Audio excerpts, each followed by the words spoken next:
Salam alaikum mbokk yi maa ngi leen di nuyu yéen ñëpp di nuyu ñi nga xam te ne ñooy sympathisants Gëm Sa Bopp ak la coalition Sàmm Sa Kàddu.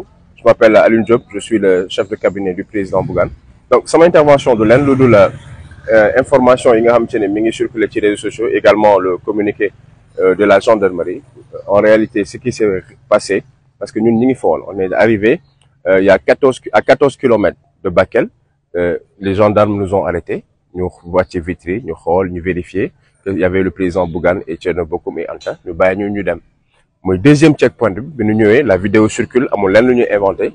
Le gendarme a demandé au président Bougane qu'il a reçu des ordres pour que ñu taxawal ko, parce que le président Diomaye est à Bakel et le président mu continuer sa route. Arrivé à 12 kilomètres de Bakel ci la ñu ñëwee fekk un dispositif bu taxaw li ñu xaar bi ñu ñëwee ñu bloqué ko, ñu bloqué cortège bi. Il n'y a pas eu de barrage. Sincèrement, il n'y a pas eu de cortège parce que le président est venu en hélicoptère.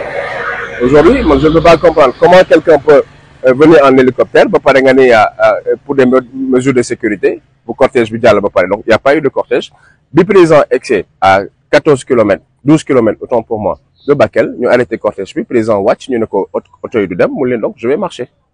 Et là ci lañ ko jàpp forcé ko la main, comment dirais-je ko gis ngeen en réalité ce qui s'est passé, ils l'ont malmené, ñu jël ko ñu yóbbu ko.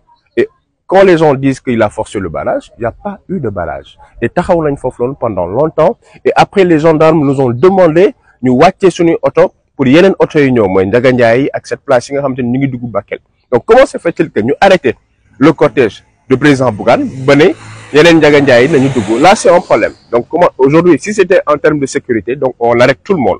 Mais quand ils nous demandent de descendre et de laisser les autres passer, ñu xam ni qu'en réalité ñoom leneen lañ ci jublu woon. Donc c'était juste pour apporter ay leeral ñu xam ni en réalité ce qui s'est passé, il n'y a pas eu de barrage, il n'y a pas eu de forcing, amul lenn loo xamante ni le président def na ko ci loo xamante ni waru ko teg ci yoon. Maintenant nag après les gens sont en train de manipuler pour dire la sécurité du président, il est venu en hélicoptère, donc il y a aucun problème. Donc site bi mu waroon dem ak site bi président waroon dem, c'est un site boo xamante ni c'est diamétralement opposé. Donc il pouvait laisser le président dem apporter son soutien ci sinistré que ñëpp ñibbi ci jàmm. En réalité bu fekkonte ni jàmm moo leen tax a jóg, mais ce qui apparemment leneen moo leen tax a jóg. Ñu ngi fii jusqu'à présent au niveau de Bakel, ñu ngi téye le président en garde à vue et en attendant que ses avocats viennent pour que ñu xool en réalité ce qui va se passer. Mais là ñu ngi dalal xelu ñëpp di leen sant di leen gërëm ne président la ñuy xaar avocat mi ñu auditionné ko ñu jàll ci leneen. Il n'y a pas eu de cortège présidentiel.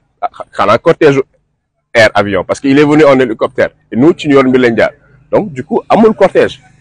Et là même s'il y a cette, comment se fait-il qu'à 14 kilomètres tu arrêtes quelqu'un pour dire que ni le président est à Bakel, alors qu'il y a les autres qui sont en train ñi ngi ñoo xamante ni ñi ngi dugg. Donc le président c'est un Sénégalais.